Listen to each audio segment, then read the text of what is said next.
the top, Shereen, share with us who you are and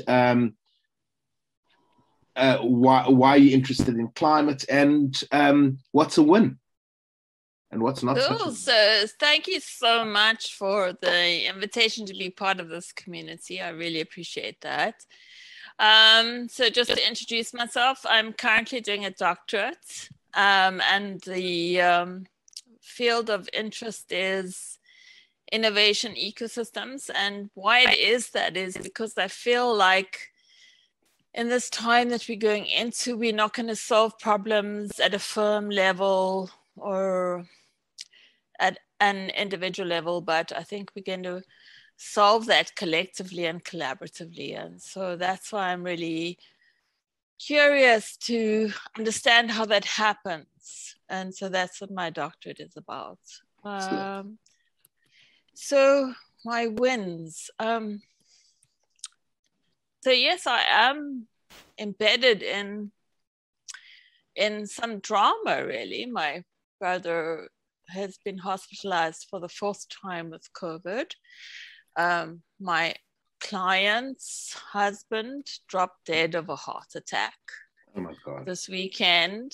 And, you know, we've just been through hectic stuff here in South Africa that exposes this deep inequality in the world, you know, and it's the inequality, it's the corruption, it's the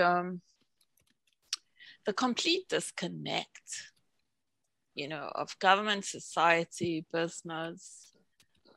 So it feels lost, but at the same time, it feels actually quite beautiful, because I've been close to the grief and the drama of it all.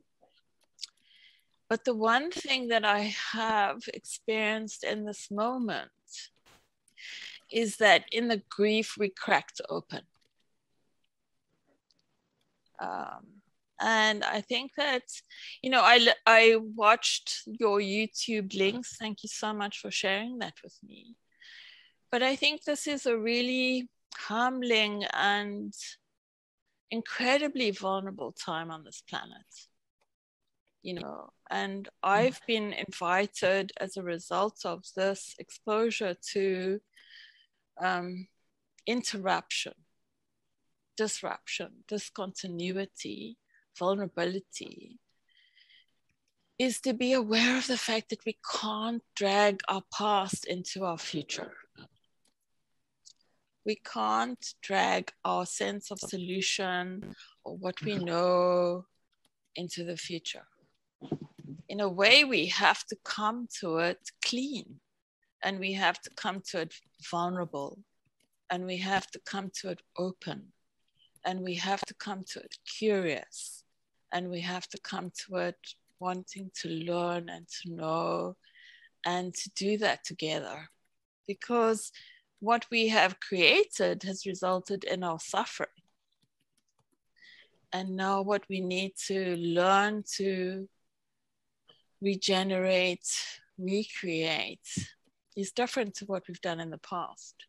And so I really come to this community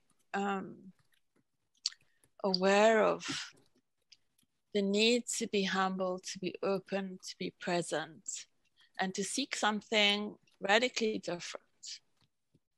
You know, I've in this moment, I've also had to look at how I frame myself, how I frame what I know, how I frame what I bring to the world, and to recognize that maybe a lot of that was set 20 years ago, and that I have to like really be open, vulnerable, to reframing myself in a curious way, in a way that doesn't know, in a way that is seeking to learn and to discover and to co-create with others.